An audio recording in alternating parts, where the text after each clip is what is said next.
This is Antonio Giovinazzi. Nobody ahead of him and leading a Grand Prix at the same time. Hello and welcome to the Undercut podcast. We are back after a little hiatus, but not too much of one, for the Singapore Grand Prix. This time we'll be previewing it. My name is T. Daly and I am joined as always by my excellent co-hosts Jesse Billington and Ellie-May Taylor. Jesse, how are you this evening? I'm doing pretty good. Had a busy little day. It's been press day again at Classic Car Weekly. I've had a phone call with Richard Hammond. I've been all over the shop. Good one. Ellie-May, how about yourself? I'm good, thank you. Have you upgraded your whole system? It looks like you've now got a microphone. Was she not here last week, Jesse? She wasn't. She was still on her race ban. Oh, she wasn't for the F2 and the F3. No, it's because it was introduced for that podcast. That's why. Yeah. Yes, I have upgraded slightly to help with the sound quality. So, yes, thank you for noticing.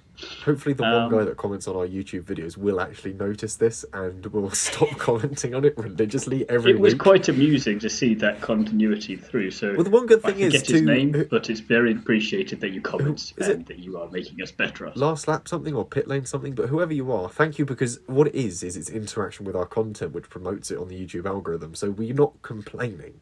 Please keep commenting. One thing before we actually get cracking with serious stuff, do we want to go back through where we found all the listeners are around the world? Or do we want to save that for when we've actually got nothing to talk about? Save that when we've got nothing to talk about. The gap between Japan and America, we've got a gap there we need to fill, so we can do. There we go. What we'll do. We can edit this bit out and we'll go back to it. No, what we'll do is we'll use now to announce if you are a listener and want to email in or message into the podcast. We've got social medias, we've got emails, we've got a Patreon as well, so you can give us money. Get in touch with us, and we will answer your questions on the episode that goes out between Japan and America. There we are, content filled.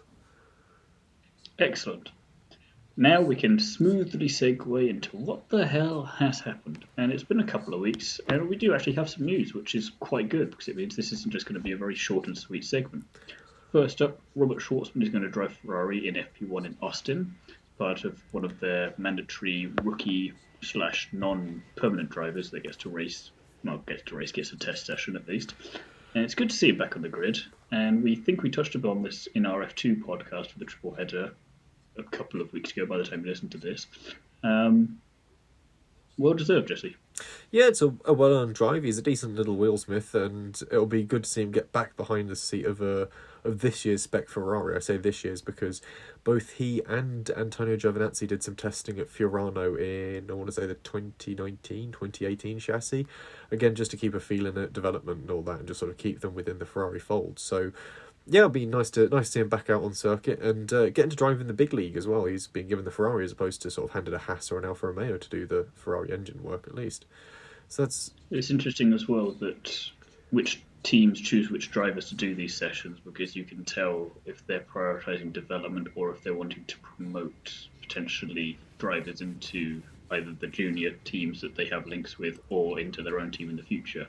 You see with Nick de Vries, for example, he's testing out everything and is more likely to get a seat, whereas Robert Schwartzman, as much as we like him, his chances for a seat anywhere in F1 anytime soon don't look great, but at least he keeps himself relevant by being in the development side of things. Yeah, it sort of keeps him busy, keeps his sort of foot in the door, keeps his name sort of one regularly seen around the Ferrari offices. And it was interesting when you introduced this news point that you mentioned non-permanent drivers, because weirdly enough, Alfa Romeo at the start of the year ticked off one of their FP1 drives for a rookie, because Guan Yu Zhou drove for them in FP1 that race, and because he was a rookie, he immediately counted as their rookie FP1 drive, which also means that the year before Haas ticked both their seats off in one hit, which was quite clever of them. But yeah, it was interesting that it's about the only clever thing they did in 2021, admittedly. But yeah, because this year they cancelled their Mazepin contract. So, but that was quite clever of them. But yeah. Anyway, yeah, it's just an interesting little point to make that Guan Yu Zhou has technically done a rookie test drive despite not being a rookie this year, or at least post Saudi Arabia was no longer a rookie. They are. Yours is the next Oh, section. mine is the next section. Bernd Mayländer makes wine. This was a fun little news article I stumbled across. He grows wine in Germany, which is quite interesting. He grows a red and a white, and they look quite nice, actually. The white especially looks like a fairly decent Riesling. So, Bernd, if you're listening, I'm a food journalist, or used to be, send me some wine. It's interesting how many F1 people make wine, because Danny Rick makes it. You can buy DR3. It's like an Australian, I want to say it's a Shiraz. Looks pretty good. It's very expensive. Very expensive, as is the glass decanter you can get, which is the shape of his racing boot. So you can do a shoey of an entire bottle of red wine, which I'm not against, to be fair. I know a friend of the podcast who I'm trying to talk into buying one of those, and when we bring them on as a guest to this podcast, I'm hoping that she'll have bought it by then, because that would be quite a silly thing to spend money on, but I really wanted to have done that. I really wanted it as well. When Food Tribe used to be a thing, I was sort of hoping to try and get some editorial budget to buy it and test it, but did not come of anything. Yeah, test it, keep it, have it, and enjoy it. Jody Scheckter also makes wine. He also makes mozzarella, but that's not really important. I'll move on to... Goes well with the wine, though. With a good white, I suppose it would, yeah. I'll let Ellie-May take the next news point, because I'm just going to talk about wine otherwise. Yes, thank you. It was announced last Thursday, I think the 22nd, that Yuki Tsunoda will remain with Alpha Tauri next year. I think with questions surrounding whether Gasly will remain at Alpha Tauri next year, the team probably wanted to bring some stability in securing Yuki, who isn't a risk of sort of bringing a new person in. He has made a lot of improvement this year, I guess, in comparison to last year. He definitely started the season strong, but I also think he has a long way to go still in maturing. And how long do AlphaTauri want to keep him there? And looking at him as a driver now, I'm not sure how long a future he has in years to come. And sort of, do you see him having a long-term future? I think it's the problem of he's staying there for another season because none of the people in F2 are ready to make the jump up yet. They're not going to do anything with Deruvula. Lawson could still be in F1 next year, depending on what happens with Gasly. So they need that stability whilst they could bring someone in who would be most qualified for it. But everyone else in F2 that they have at the moment, they all need at least another year. So maybe he's just, for lack of a better phrase, a seat warmer for them, whilst the F2 lot get more time under the belt, and the people in F3 that are impressing them, such as Isaac Hadjar, because Christian Horner was singing his praises on F1 Beyond the Grid last week, get into F2, get them going a bit, so that when it comes to 24 and 25, they can go back to what they kind of did in 18 and 19 and 20 and just throw 6 drivers at 2 seats and see what happens.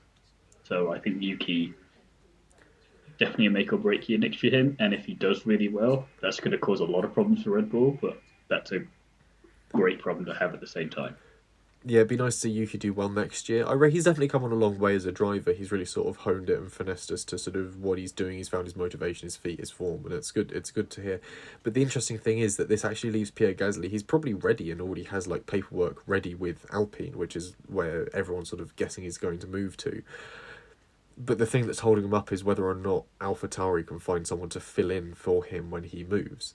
He's got a space that he's got a hand in, but he's currently being clung onto by his old team because they haven't got anyone to replace him yet, which is kind of interesting. So he's sort of being hamstrung by the super license point system, which means that AlphaTauri weren't able to snap up Colton Herta, or haven't yet been able to finagle their way into snapping him up.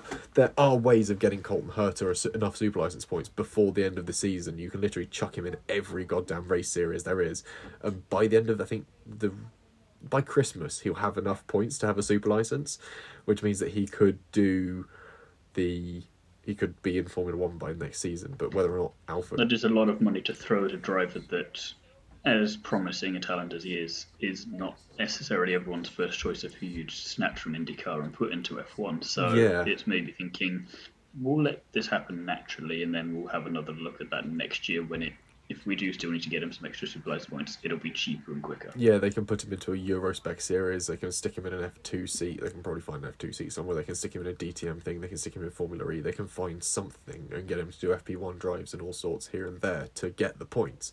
Because he's got most of them, that's the thing, IndyCar does contribute to your super license points, and he obviously, but it's also the fact that his old GP4 from UK GP4 points will be expiring as well, so they need to hurry up and get those new ones in before the old ones expire, so he's got them all at the right point to get his super license. So we'll have to wait and see what he does there, but it's just interesting that basically Gasly's being pulled into a seat that's good, but being held up by a vacuum behind him that he's creating almost, which is weird, but kind of interesting.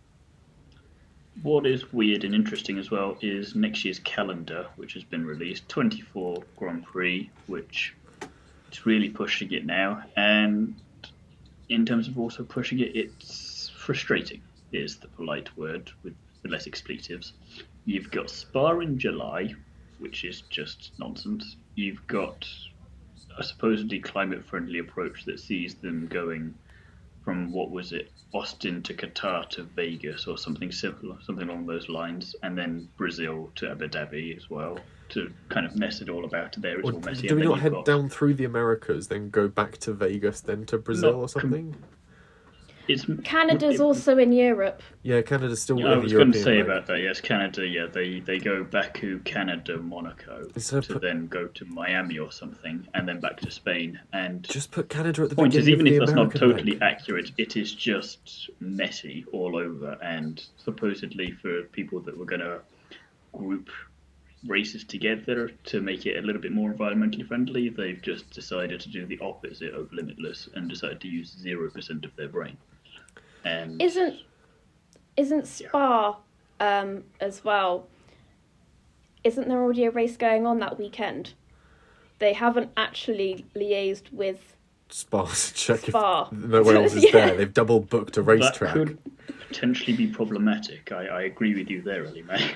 Honestly, given how bad the planning is, I wouldn't be surprised if they've accidentally double booked Spa or something. They sort of rock up and there's already like MotoGP or something else is there, and they're sort of going, sorry, it says on the Excel spreadsheet we've got Spa this weekend. It reminds me a little bit of the second Harry Potter film where they're arguing over Quidditch practice. It was like, but I've got a note from Professor Snape, so we're allowed to have priority here. And it's like, no, F1, that's not how this works. Yeah, they were here first, you can tell, because their caravans are all in the park. You will have to see They're how... quite frustrating anyway. Yeah, and it's not very well laid out. arguably, I was talking with a friend of the podcast, Jacob Phillips, about how many more races could they possibly add, and you've got to think, if they add even one more, that's 25, and that would be the equivalent of one every 2 weeks for the entire duration of the year then. And 24 is already with some, I want to say sizable as much as they can be for F1 gaps in there for next year. And it's just going to be absolute nightmare for organisation, for energy, for tiredness, for everything really. And that's just the drivers. That's not even thinking about all the Pit people crew, behind the scenes that admin, make it happen. strategists, yeah. Yeah, and it's kind of like they heard all of our criticism and ideas and they took it all on board, and then they threw it away in a bin and decided, no, we'll do this instead. Well, no, they took all of our criticism and accidentally mislabeled it as compliments and said, okay, so this is what we need to do, and just simply piled in more and moved it all around in a bad order. Move Canada to the beginning of the Americas leg, shuffle everything a bit further forward so you get to Canada around sort of mid to late September time, and then move, obviously, when you go to Singapore and Japan to earlier on in the year when you're going through that side of the globe coming out of Australia. That way, at least you get decent weather in Canada. Singapore and Japan doesn't particularly matter. Japan might be a bit cold and damp, but when isn't it in October anyway? So you're not really changing anything there. If anything, it's nicer because you've got the spring blossoms. Canada, you probably even get decent weather in September. Yeah. And then obviously you plough on, and then you do your Miami, then you do your Texas, then you do Vegas, then you head down Mexico, Brazil, and then you finish up in Abu Dhabi, if you really insist on having Abu Dhabi on the calendar. But there's... Obviously, China's back on the list for next year, which was interesting. Obviously, France is gone. Monaco has moved to a slightly different week. I think it's no longer the end of May. Spain is now in June. Yeah, Spain is in a different point. Spa is in July.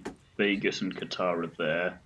And interestingly, Qatar, they're supposedly building another track for it, but in the meantime, we'll go and use this perfectly good one over here that means we shouldn't need to build a new one, but yeah, I don't mind the Losail circuit. It was a good track when we used I it. quite like it. MotoGP is usually pretty decent there, but Spain moving to where it is in the calendar now, Spain's usually fairly on in the calendar on a fairly warm day. It's going to be interesting to see. It's going to be hell on the tyres in June, I think. Yeah, it's going to be like we may see Singapore some levels Silverstone of kind of explosions. Which, Well, I guess it's kind of taken over France. where France used to be sort of your hot tyres, your tyre degradation race, which potentially Spain might be able to throw out a slightly more interesting race than France. It's weird that we're now battling out what's going to The be more bar is not interesting. high, to be honest. It's not a high bar, but I don't know, it could be. We'll wait and see, but yeah, new calendar is here. Mind you, speaking of something that we were talking about, France leaving, not the only thing that's leaving ahead of next year. Yes, sadly, Williams have announced that they and Nicholas Latifi are parting ways at the end of the season. I think, as much as it pains me to say, because Nicholas Latifi is a great guy, I don't think it comes as any surprise, as Alex Albon has outshone him this whole season, and I think Nick de Vries's brilliant performance in Monza was just the final nail in the coffin for Latifi. He really hasn't gelled with the new spec car at all, and he hasn't done a good enough job. But what I will say, out of the positives of it, is that I think Williams have actually handled it very well. They've had the decency to tell Latifi that he won't be carrying on this season, next season, and they've sort of announced it, they've left it, they haven't sort of announced a driver, and that's how he's found out that he's leaving the team. They've sort of given it space to breathe that he's leaving. So well done, Williams, for dealing with it so well. I don't know about you, Jess, but I'm picking up on some McLaren hate there, potentially, or some aggro from Ellie-May there that's maybe a little bit left over. I'm not 100% sure, though. You tell me if you're hearing. It's not so much hate, but it's sort of needling McLaren. Disappointment? Yeah, it's poking the big orange bear that is Zach Brown and just sort of going, see, that's how you let drivers go when they're loved, but not really that good. And you could picture him as Winnie the Pooh quite accurately. You can. He is sort of a Winnie the Pooh character, just sort of bumbling along, quite beloved. I found him in the back of the garage just wearing a t-shirt and nothing else, eating God, could you imagine Zach Brown waking up after an absolute rager of a night, hungover, stood in the back of the McLaren garage wearing nothing but a slightly too tight-fitting t-shirt, just sort of stood. And there is your stinger for the episode. His hand stuck in a jar of something, just sort of like, where the hell am I? Oh God, and just. That's actually quite funny. If someone could draw that, if like one of our listeners could draw that and send it to me, chef's kiss, thank you very much. But yeah, Williams, I think they've treated it with decorum. It's quite nice to see how they've sort of treated him, especially given how much of a, I don't want to say positive impact, but support Latifi has been for the team financially. There's no point trying to deny it over the past few years.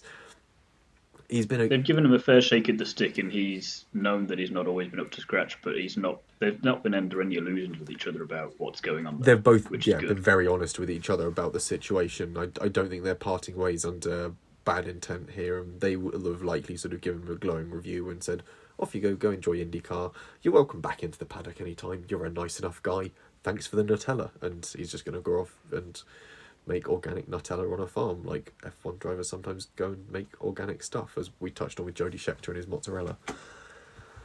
Yeah, I think it seems like they've left it on good terms, but I think, not trying to move on too quickly from Paul Latifi, but who is going to replace him?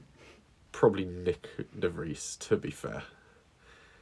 It should be de Vries. I mean, everyone keeps talking about Logan Sargent, and he does have the FP1 session in Austin, but I think he needs another year in F2, and it would be risking.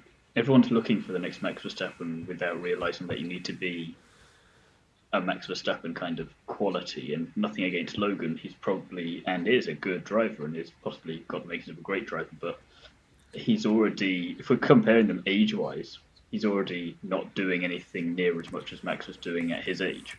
So you're already fighting a losing battle there. So really, just take the time, an extra year, develop the driver, get the job done. This is the other odd aspect of Nick de Vries, is you forget he's actually quite old. Well, I say quite old compared to the likes of like the Twitch quartet. He's a good 2 years older than them. He's 27, I think. Yeah, he doesn't look Correct. it because he's about the size of an 8-year-old and has quite a babyish face. But the fact is, he's not a young driver. 27 puts him around the same age as Nico Hülkenberg. And you've got to bear in mind how tumultuous Hülkenberg's career had already been at this point. And admittedly, yes, de Vries has gone off and done Formula E and become a world champion in his own right there. Congratulations. But when you're stepping into F1, doing it age 27, It's a bit like... Got points on debut. Yeah, points on debut, credit where it's due. In a Williams. But it's a bit like, who was that chap that popped back up in F2 despite being a trillion years old compared to the rest of the field? What was his face? Oh, yes, Luca Giotto. No, Roberto Moreno, wasn't it? Oh, Roberto Meri, Yes. yes. That's happened several times this season, so Yeah. forgive me. Where he pops up being middle-aged and doing F2 and you're thinking, hello. But again, I think it's just a weird thing. Potentially F1 is becoming less age-oriented. Perhaps that's why we're seeing drivers like Alonso stick around into the age they're getting to. Well, Talking I of think the weird- problem... I think the problem that Nick de Vries has was there were, at the time when he became F2 world champion, there was only one seat in F1 and that was given to Latifi because he had the money behind him. And I mean, Latifi wasn't a bad driver then as well. He did come second to de Vries. But de Vries then was like, well, I'll just go straight into Formula E then because I don't see my chances in Formula 1. And now it's come up. And now I think he's definitely going to get a seat. I also don't see why Alpha Tauri don't look at him as well.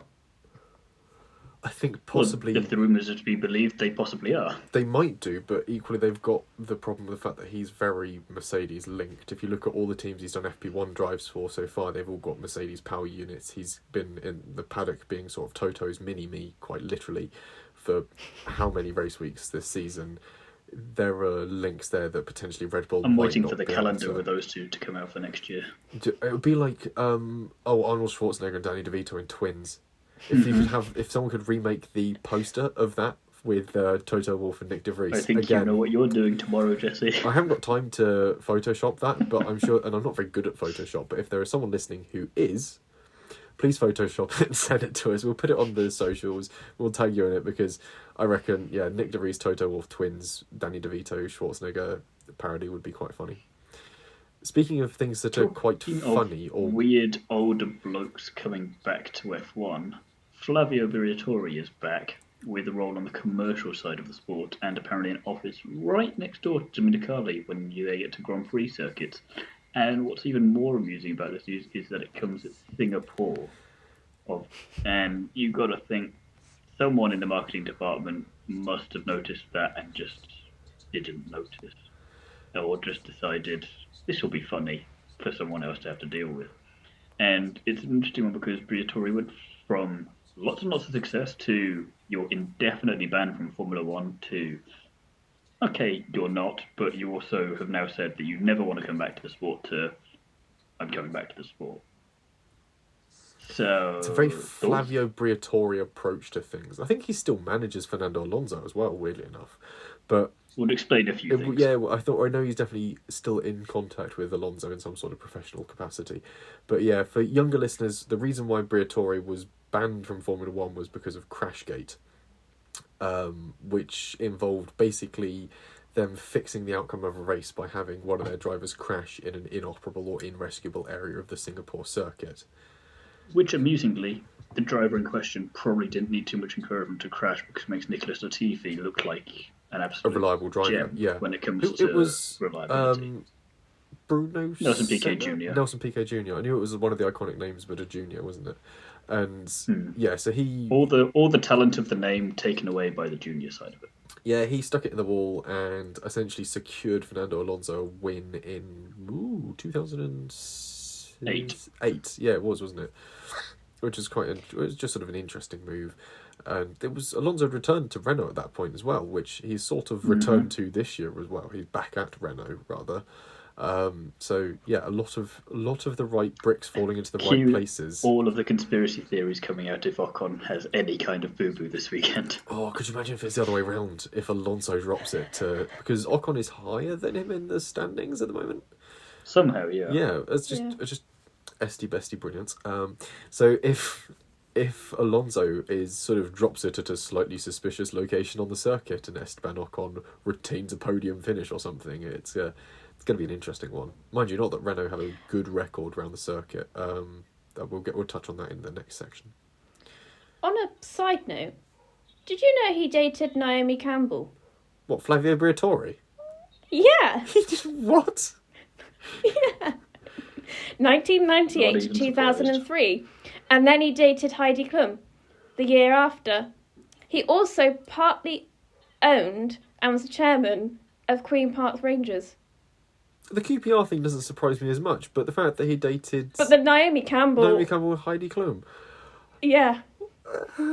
What? Was this where we put the song over the podcast of Money, Money, Money by ABBA? Yeah, If I Were a Rich Man, which he is phenomenally wealthy. And He is. if younger listeners, again, look up a picture of Flavio Briatorre and then obviously look up a picture of the likes of Heidi Klum. Also put safe search on when you do Or that. don't, it could be interesting. But then look up pictures of Heidi Klum and then compare and contrast the two and say, are these the sort of people you'd imagine to be dating, or what reasons could conspire for them to be in a relationship? The biggest models of their time Yes. as well. Yes. With a big model of his time. He was a man of significant stature, shall we say, both physically and within Formula One. So I think that's a fair way of putting it. Anyway, we'll move on from the interesting sex life of Flavio Briatore to... Which is the title of this podcast. we're going to have to rename the group. Please can we title it as that? I want to see how many clicks we get. We'll get banned from all the platforms. We're renaming the group chat, though. No, we'll do S and star, so you've got to fill in the blanks yourself. Yeah, name the group chat that, please. I'm renaming it to that because it will just be funny as anything, especially given what we've been talking about recently. But that's something that, in fact, no one will ever find out about that. I'm not sharing that. We'll move on. Now for something completely different. Now for something completely different. Previously at the Singapore Grand Prix. So this is the point where we get to go a little bit historical and I get to revel in my nerdy self. So we'll wind the clock back to 2019. We're at the 15th race of a 21 race calendar. God, can you remember race calendars were that short? So it's certainly been a while. Good old days. The good old days. So we're at Singapore, and the question is, how did that pan out? Well, Charles Leclerc took P1 in qualifying, with Hamilton, Vettel, Verstappen and Bottas behind, filling out the top 5. The rest of the grid was about standard for that season. Danny Rick and George Russell on the race start collided going into turn 1. Danny Rick was starting from the back after being disqualified from qualifying due to power usage infringements, where he used too much power from his electrical system. So Renault doing dodgy things in Singapore. Notice a trend here, ladies and gentlemen. Nico Hülkenberg and Carlos Sainz then also made contact. Of course, Hülkenberg at this point also driving for Renault. So again, not good news for Renault in Singapore. Both Hülkenberg and Sainz suffered punctures from their collision in turn 5. All 4 drivers ended up in the pits at the end of the opening lap, all pitting for hard tyres. Sainz had a very slow stop and emerged pretty much a lap down, suffering from damage from his puncture.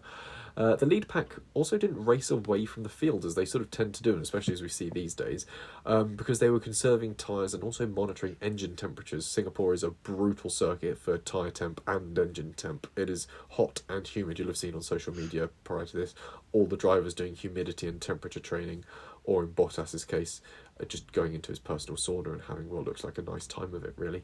He's got a funny hat on for it as well. It's worth looking up on his Instagram. Anyway, what the result of this was that the pack was quite bunched up. Seb eventually undercut Charles Leclerc through the pit stops for the net lead of the race, and Vettel cleared the pack ahead faster than Charles and eventually pulled away neatly when he regained the lead. But because obviously the front drivers pitted, this left the midfield to come through. At one point, this saw the late stopping Antonio Giovinazzi leading the race, which marked the first time a team other than Mercedes, Ferrari or Red Bull had led a race lap since Bottas led for Williams in the 2015 British Grand Prix. And You know, I just knew you'd get in a Giovinazzi reference somewhere when no one asked for it. I'm always getting in my boy Giovinazzi. Represent the Italians. Anyway, I'll back me up on this one. I'm sorry, I'm getting lost in the life of Flavio. He was engaged to Naomi Campbell and has a child with Heidi Klum. That must be a weird one, trying to explain who your parents are at school. Who's your dad? Flavio Briatore. Who's your mum? Heidi Klum. Nah. Get the fuck out of here. Bullshit. I'm calling bullshit on that right here, right now. Anyway, back to Antonio Giovinazzi leading the Singapore Grand Prix, the important things.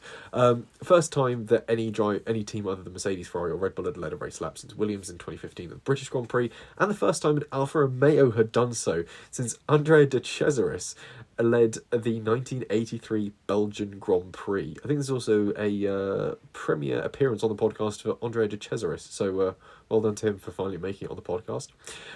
Is he going to be aware of that, or is he dead? I feel I ought to Google that before we move on. Who are we talking about? Could you just quickly Google Andre de Cesaris? Spell it how you want. Andrea space DE. I know how to spell I don't think she's going to have Andres there, to be honest. I think it's more the de Cesaris part she's going to have an issue with. DE space CESARIS. Andre. Must start with an X. Oh, hang on. No, that's silly. And Andre de Cesaris. See? Cesaris. Here we go. He died the 5th of October 2014. Oh, well. Only a short time ago, then. Yeah. Rest in peace, Andre de Cesaris, lap leader at the Belgian Grand Prix in 1983. I think he won other things besides. Ricciardo would then crash into Giovinazzi once the pitted cars retook the lead. That's Ricciardo having his second crash of a race. You're beginning to see why people have a sort of hit and miss approach to the guy. And Singapore in general. Yeah, just a bad time for Renault's and Ricciardo in Singapore. Anyway, so he and Gio crashed and then pitted to sort out the damage and get fresh tyres. On lap 34, Romain Grosjean attempted to overtake George Russell around the outside of turn 8. Grosjean clipped the left rear of Russell's car, causing the Williams to swerve into the outside wall. This marked Williams' first retirement of the season and the first of George Russell's career as well, which is quite an interesting little fact. Lance Stroll at this point, not wanting to be outdone in the carnage, clipped the wall and gained a puncture in a front wing from that. So at the same time, his teammate was also retiring somewhere else on the circuit with an oil leak. So a fun time to be a Force India supporter. On lap 50, Daniel Kvyat attempted an overtake for 12th place on the inside of Kimi Raikkonen at turn 1. The cars made contact, though, through their front wheels, and the impact broke the suspension on Raikkonen's car. This brought out the third safety car of the race, and it doesn't end there. After being overtaken by Robert Kubica and falling to last place, Kevin Magnussen made a pit stop at the end of lap 57, switched to the soft compound tyres, and then set the fastest lap of the race in a Haas. I think this is still the rich energy era of Haas as well, so it's sort of a bit of a wild picture that we're painting of this Grand Prix. So yeah, that's kind of interesting. With Leclerc finishing second, this was Ferrari's first 1-2 finish since the 2017 Hungarian Grand Prix, and the first time a team has ever recorded a 1-2 finish in Singapore. Interestingly though, going back to that Kevin Magnussen fastest lap, he does hold the lap record for a race around the circuit, although it was from 2018 with a slightly faster time. So congratulations to Kevin Magnussen, still the fastest man around the Singapore circuit. So yeah, that's what happened last time out, and likely is probably going to repeat itself in some format. The question is, who does the circuit favour historically? The circuit arrived on the calendar in 2008 as an FIA certified calendar, but was modified after 2017, which doesn't give us a huge amount of data, but it was only a small change. It was just a bit of reprofiling to some turns. So we'll work as far back as 2013, where the last big change came from. They removed a chicane at that point. This gives us 7 races, with 1 win for Red Bull, 2 for Ferrari, and 4 for Mercedes. German drivers have good history here, with Seb having the 2 Ferrari wins and the Red Bull win, with Rosberg taking the 2016 win for Mercedes. The remaining race wins are Lewis Hamilton. The question is, what does that mean these days? Well, drivability out the slow corners is still a Ferrari strong point, and the higher downforce nature of the track will see them a bit closer to Red Bull. If they can run well in qualifying, they could prove to be tricky to pass. Plus, we haven't seen the Red Bulls working in very hot conditions since Bahrain, where they did suffer those fueling issues. So it'll be interesting to see how they get on in FP1 and what tweaks we see being made to the cooling systems. Look out for spy and pit lane photographs on the social medias. As Albert Fabregas, I want to say, on Twitter, is brilliant at spotting side pod and cooling tweaks. So he's a chap worth looking up online to see who's running what cooling packages. And then obviously Mercedes might be in with a chance this weekend of some decent points as the lower top speeds of the circuit bring them back into contention with Red Bull and the red team. It's anyone's race this. Well, I say anyone's. It's not Aston Martin's probably. Yes, it'd have to take something quite dramatic for Aston Martin to be in contention for a race win this weekend, I think. But that does neatly lead into the carnage that is always our predictions. And better late than never, we do have a guest joining us for these predictions in Valentina Peña, also known as La Chica de la F1. Welcome to the podcast. How are you? Thank you so much. I'm really happy to be here. Excuse me for my English, because I know I speak like Latino United States English, so it's quite different. But I'm really happy to be here. I never imagined being invited to a podcast in United Kingdom that is where Formula One began. So it's really exciting for me to be here with you guys today. It was a pleasure for us to have you, and we always like to go a bit different on this podcast, so we're more than happy to have you on here. Yeah, welcome to our pokey little podcast, as to purloin a phrase from the television. So, predictions time anyway. Pole position, I'm going to go straight out the gates with a bold prediction, and it just happens to coincide with Valentina being here that I've gone with Sergio Perez. There's kind of a theme forming already, but I don't know. He's done all right there in the past-ish, kind of. I don't know. I'm just hoping Singapore's crazy and Perez could do something, and I'm looking for something exciting to happen in the last 6 races. And we know my track record for predictions. It's not good, but Perez for pole. You really reckon Perez on pole? Why not? But you know, I actually don't think he's crazy because, you know, Checo, as we call him here in Latin America, and I think he's not crazy because Checo is really good at street circuits. It's like one of his strengths. He's been good in Baku. He did pole on Saudi Arabia, so it's not that crazy. But right now he's not in such a good moment, so that was why I didn't choose him. You but didn't I need don't to say think that it's part crazy, of it. you know? You were fine before then. It was all good. But you know, I think it's not that crazy. I think it's something that might happen. I don't think it's going to happen, but it's not that crazy. So 2 things on that one, actually. First of all, she's done the research that I didn't do, so I'm glad she backed my point up very nicely there. And second, you can come back on the podcast if you're agreeing with me like that. So this is excellent. It's going very well. Jesse, who are you having for pole position? I'm playing it pretty by the book. I'm going to go Charles Leclerc. I reckon he's had a pole before around Singapore. He's got a competitive car again this year, and I reckon that he's got determination to really try and pull back this season, which he can do. Statistically, he can pull it back without relying too much on Max Verstappen not scoring points. So the determination's there, the drive's there, the means, motive, and opportunity are all there. He can do this. However, Ellie-May, you've decided to go in the other one direction. Yeah, I've gone for Max Verstappen, mainly because I think that he's the person who's got the least pressure on him to do well. So at the minute, he's probably just going to have a bit of fun. And yeah, well, most qualifying sessions he does well anyway. He always puts in 100%. So he's definitely going to be up there. Singapore is also a place that hasn't always been kind to Max and Red Bull, especially in the past. So it could be quite interesting to see that maybe it's a pole position, but not a race win. Who knows? But again, Valentina, a completely different driver for you. Who have you chosen and why?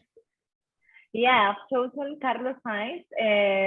It's not because he's Hispanic, I'm Colombian, so it's not because of that. But I really think he's really good at street circuits. He has a good preparation for Singapore. He actually, I don't know if you guys have been to Madrid, but in Madrid, there's like a karting called Carlos Sainz, and it's really similar to Singapore. And he actually does a lot of karting there in order for preparing for this kind of race. So, you know, it's one of his favorite races, and I think he's in a really good moment right now. So I think he can definitely win Charles Leclerc that pole. Going off of that as well, have you seen all the hard work that Carlos Sainz has been putting in whilst He's been putting a lot of hard Yeah. work, sauna sessions, all that kind of gymming, hot temperature. So yeah, he's been preparing kind of well. Better than Max Verstappen and Lando Norris, I think. Well, Lando's Yeah. been too busy DJing, so I'm not really sure what that's preparing him for race-wise anyway. After and party when he wins. Verstappen's been dancing to his DJing, so Which is as smooth a transition as we can possibly hope for a podium prediction there. It's not, but we're just going to ride with it. Myself, I'm going to embrace the craziness of Singapore and say that this could be the race for Mercedes to catch a win, but just because they capitalize on carnage, maybe. George Russell win, Sergio Perez second, Lewis Hamilton in third. I don't like my chances either, but at the same time, it's Singapore. Anything can happen. And as we saw from your rundown of previous Grand Prix just now, Jesse, you can't rule it out.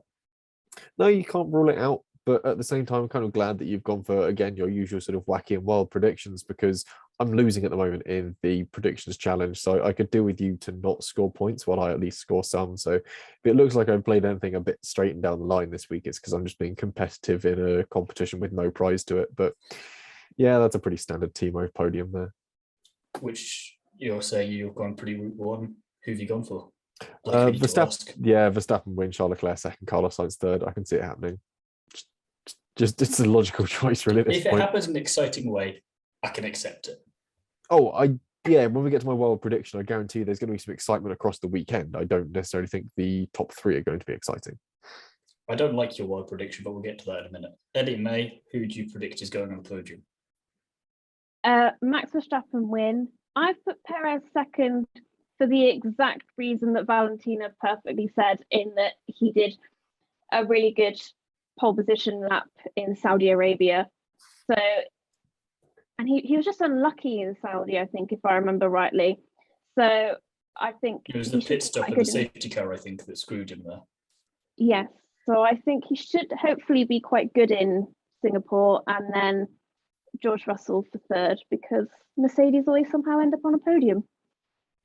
They do at the moment, and it's increasingly more George Russell, which is something that Ellie-May absolutely loves if you've listened to this podcast on a regular basis. Valentina, who are you predicting is going to be on the podium for this weekend? Well, I think the first place is kind of easy right now. I think that basically everybody's going to bet for that driver right now. So definitely Max Verstappen is going to win the race. Second, I think it's going to be Carlos Sainz, because what I told you, he's really good at this kind of circuits and has a really nice preparation. And I think it's going to be third for Checo. I think Checo's going to make it to the podium. I think it's going to be really good for him because he needs that confidence back, after a few bad races, he needs to be back on the podium. I don't think he has, that, not ability, but that moment to be able to fight Max in the situation Max is, without pressure, driving really well. But I think it's going to make it to the podium. And I don't have Leclerc because, we're going to talk about it later. I think as well, to go off your point with Sainz second, despite all the training and everything, he has more recently as well been making his own strategy a bit at Ferrari instead of listening to them. So maybe that would be helpful for him. And the pit stop. Yeah, exactly. The pit stops, Sainz pit stops with Ferrari have been like really bad pit stops. Yeah, we won't talk about that. We'll move on to fastest lap. I think we don't need to relive that nightmare from again. Fastest lap, I am weirdly also sticking with Sergio Perez. I just feel like it's his weekend. I don't know. I made these predictions a little while ago, but I'm going to stick with them. Again, I think Singapore is a hard place to get a lead and keep it consistently big lead, but at the same time, I think that is more of an incentive for every driver to push them. And I think as a result of that, Checo, like we say, street circuits, he's good there. Won at Monaco, pole in Saudi, won at Baku last year. Singapore is the next one on his list, so why not get fastest lap? And he's one of two drivers, I think, who can mathematically stop Max in the championship. And whilst it's unlikely that he will, this extra point couldn't hurt, and maybe it would be a bit amusing if this is how Charles does get past Max, because there is a point he could have had, and Checo's the one that got it. It's an interesting argument, I'll give you that one, and it'd be fun to see it come down to one point where Sergio Perez stole the fastest lap off Max Verstappen. Especially given how much he helped him win the championship last year. Yeah, especially given how much Velbing he played just in the final race at least. I've gone again pretty down the line fastest lap Max Verstappen. If I put him down for a race win, I can see him steaming away a little bit. I reckon if Red Bull can find a way, especially through the early practice sessions, of monitoring their tires and metering them out through the session, they could probably find a way of extracting really quick lap time without degrading them too much, or sort of swapping to a harder tire that isn't. Well, I can see them running mediums quite a lot for some reason, because I can reckon they'll be soft enough they don't have to absolutely hammer them. We can run a lower downforce setup, yada yada, ergo save tires, and that will give them a really easy fastest lap, if anything. I don't know if it'll be enough to beat the Kevin Magnussen super speed record around the circuit, but it'll be enough to at least bag fastest lap for this race. So it does boggle the mind that a Haas still has the fastest lap for a race around Singapore. Yeah, it just shows how truly crazy it is there. Yeah, it is a slightly bonkers circuit that a Haas still holds the fastest lap record there. I think Haas will have a few records for all sorts of things. I think if you ignore the Mercedes from 2020, Romain Grosjean had the fastest lap in Spain even. So bizarre. What is even more bizarre, Ellie-May, we agree on fastest lap. Yes, I've also gone for Sergio Perez. Why? Well, what?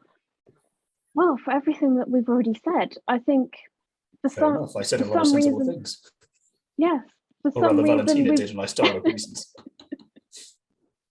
yeah, for some reason we've all just decided to come together and agree that Sergio Perez is going to do really well, which means we've probably jinxed him. I'd say, in an attempt at a triple jinx where it goes well, Valentina, you've also said fastest lap Sergio Perez, so maybe there is hope for us after all. I'm actually a bit surprised because I never thought the old guy would say Sergio Perez, Checo. So it's kind of surprising for me. But my reason is because I think that Max Verstappen, that fight with Carlos Sainz is going to be really tight. So I don't think he's going to have time, for actually, focusing on doing the fastest lap. So we have already seen that a lot from Red Bull beating Checo for getting the fast lap. So I really think that's what are they going to do. And yes, I think that's what's going to happen. It's like in my mind, but Singapore always surprises us with its safety cars and all that stuff. So it's usually a bit of a crazy race. So anything can happen. Very much so, and that does. Oh, go on. I was just going to say, I think that's crucially it, that if Perez, say he isn't doing well, and Ferrari really are, and either Leclerc or Sainz have got that fastest lap, Red Bull are undoubtedly going to pit Perez for that fastest lap just to get that point off of Ferrari. I say Christian Horner keeps saying that he's not counting his eggs until they've hatched, even though they're leading the Constructors' Championship is monumental. But it is exactly their kind of out for blood mentality constantly that they will want to make sure that they don't win by a little bit, they win convincingly. And this is exactly the kind of thing they would do to ensure that they hammer the point home to Ferrari. I mean, Christian Horner, from last year that every point counts. Yes. Yeah, they don't want to be coming into the last race this year sort of tied on points, but equally I think with Red Bull, their eggs haven't yet hatched, but you can actually hear cheeping coming from them. So it's not necessarily a far gone conclusion, but it reminds me more of the egg from Jurassic Park, where you're just starting to see the little eye of the raptor coming out. Poking through. Yeah, you can see it sort of cracking. It's going to take Alan Grant to come along and just help the top off of it. Anyway, going from that slightly wild tangent to wild predictions. Thiemo, yeah, you go with this one. Go on. This is to justify everything else I've said, because this helps us a lot. History is going to repeat itself, specifically 2017, and it's going to be a homage to that, where two Ferraris and a Red Bull all get taken out immediately before we even get past lap 1, turn 1. Except this time Charles, Carlos and Max all taking each other out and leaving the race wide open, not only for my crazy podium, but for a potential lot of other craziness, which could lead to McLaren and Alpine having quite a tasty tussle for that fourth place in the Constructors' Championship.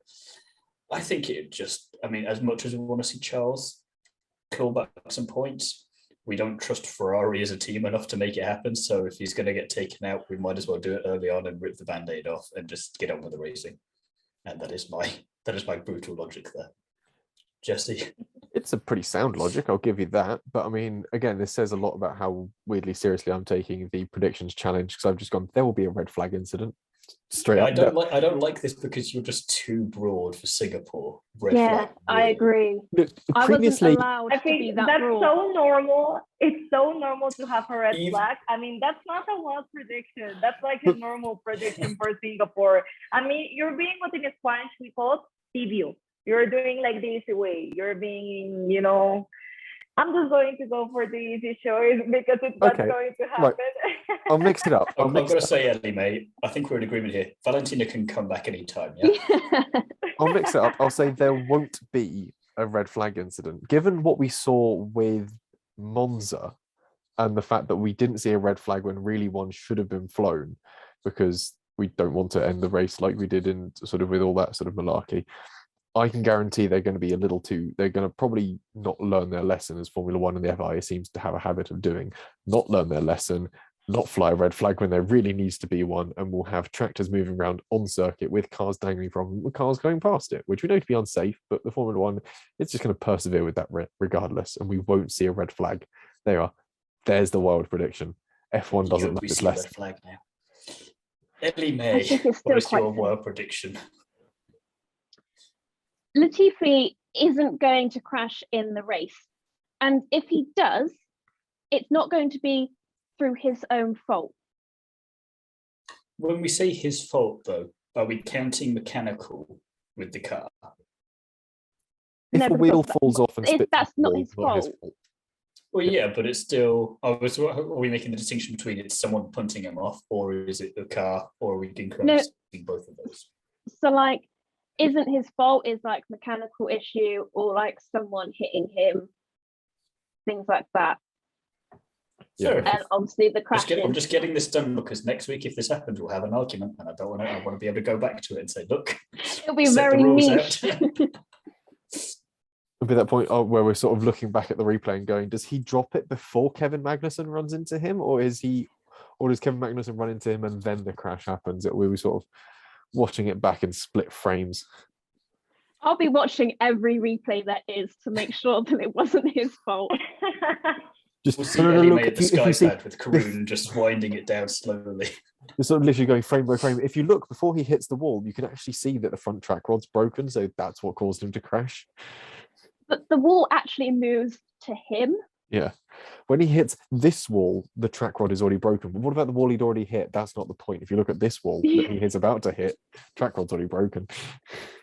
Okay, so basically next episode is going to be half of the hour analyzing Latifi crash to make sure it's not his fault. Most of the It's time, one of those things you see on the yeah. History Channel at 1 o'clock in the morning, conspiracy theories, F1 style, with Nicholas Latifi. Yeah.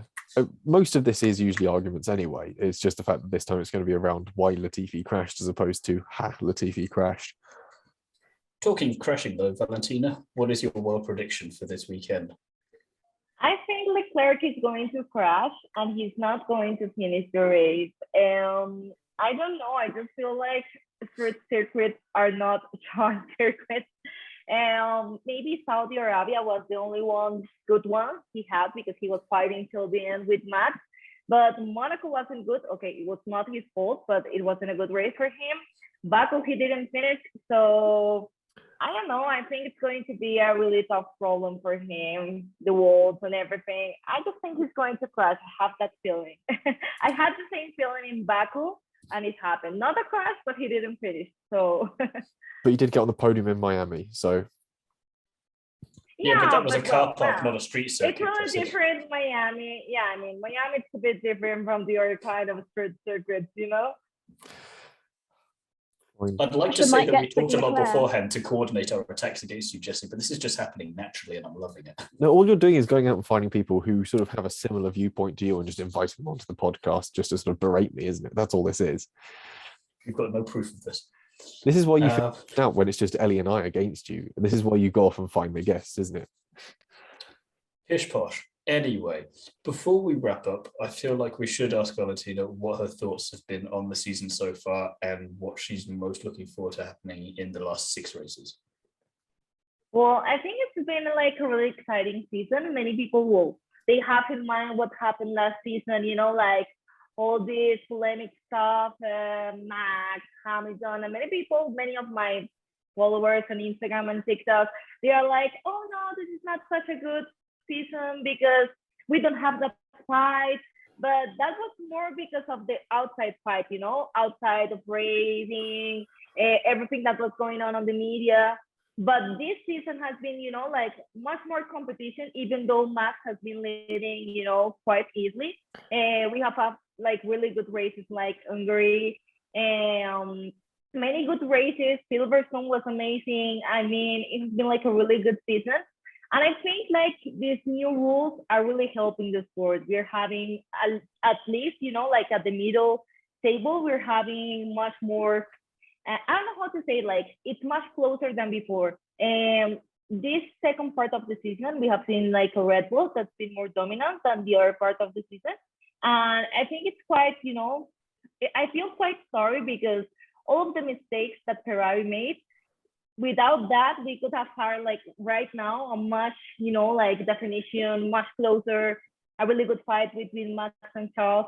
But overall, I think it has been like a really exciting season and many good races, must be in such a huge level.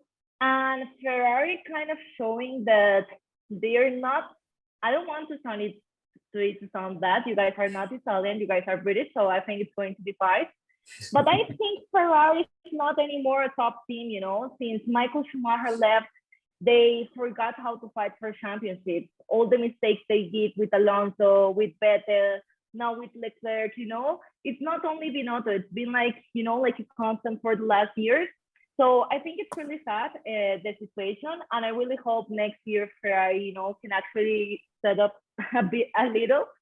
And Mercedes to be back because I think there's not, you know, like a rival as Mercedes. Mercedes is a really great team. This year they didn't have the car, but they are always there to compete. And I think we need Mercedes back in the fight. And that's going to make, of course, things much better for the season, no? I think to go off what you're saying as well, the mistakes that Ferrari have been making, it's all of their own doing. It's not they've had bad luck because someone's crashed into them or there's been some massive craziness all through the pit lane. It's always just them. It's always their own strategy. And it's that consistent thing, and they don't have anyone else to blame except themselves. Yeah, and it's always them, but it's funny because there's always like different things, you know. Sometimes it's a pit stop. Sometimes it's the power unit that doesn't work out. Sometimes it's the pilot, as we saw with Leclerc in France, with Leclerc in Spain. So, you know, there's always like a bad thing that happens, but it's always them fault. So it's really funny and it's really sad because we could be right now enjoying a really great definition. And I think everybody says that, well, I think Singapore Max winning is going to be hard because a lot of things need to happen and he needs to win. Yeah, he's going to crash on lap one. We talked about this. Yeah, well, but Checo is going to do great. So that's going to stop him from winning in Singapore. So I think it's going to be in Japan. Like my bet is Japan with Honda and all this stuff. So I really think it's going to be in Japan. I did say on a previous podcast. Win in podcast. Japan with Honda. That's what's going to happen there. Oh, you guys say Honda, not Honda. Sorry, I pronounced it the Spanish way. I did say in a previous podcast, I think when we were sort of taking bets on when we think Verstappen was going to wrap up the championship, I did say it could be as early as Japan. So at least we can agree on two things there. Like Valentina and I on the same page with. Yeah, we can finally agree on something. Wrapping this up in Japan, which would be quite interesting. But we've got that. That's all still to come, really. Which yes. But, that is unfortunately all we have time for in this episode, but we will be back soon reviewing the Singapore Grand Prix to find out how much of what we've actually just talked about is actually accurate. If it's anything to go by from previous reviews, then 50-50? Yeah, I'd say that's about fair. Yeah, 50-50 every time. In the 50% meantime, of the time it works every time. Every time. In the meantime, if you want to find me elsewhere aside from on this podcast, you can see me over on Is It Fast, my On the Curbs podcast, the Nitro RX podcast, Paddock Sorority, and Instagram. I am all over the place. Jesse, where can people find you? I can be found across Instagram and Twitter, and when I'm not at car shows or racing circuits, sat in an office in Peterborough producing Classic Car Weekly, which is worth buying because look after print media, it'll look after you. Get a subscription down in Colombia maybe soon. I don't know if we ship to Colombia. Worth looking for it. Ellie-May, where can people find you in the meantime? You can find me on the Undercut Podcast Instagram page where I may or may not do my key takeaways. You'll just have to find out. It's like a She's playing surprise Russian every roulette time. with us at the moment. Yes. We do have a plan for restructuring that, bear in mind though. So you might start seeing more key takeaways appearing. So yeah, just putting that out there. You're still going. Valentina, where can people find you if they want to see more of you? Okay, people can find me as La Chica. I don't know if you spell it or you guys get it, but it's We'll La stick it in Chica the de la- description, don't worry. La Chica de la F1 in Instagram and in TikTok. It's one of the biggest accounts in TikTok Latin America, so it will be really nice. All the videos are in Spanish, but it will be a nice way to learn Spanish, so you guys can go there to practice your language. If that's not a perfect way to finish off the podcast, we should really have another one for Mexico. We need to plan this better for next time, but we'll sort that out. And in the meantime, do keep an eye out for our Singapore Grand Prix review that'll be out next week. And we also have an interview with W Series' Bianca Bustamante, which is on the Instagram page as of right now. So go and check that out as well. Until next time, though, enjoy the Singapore Grand Prix, and we'll talk to you again soon.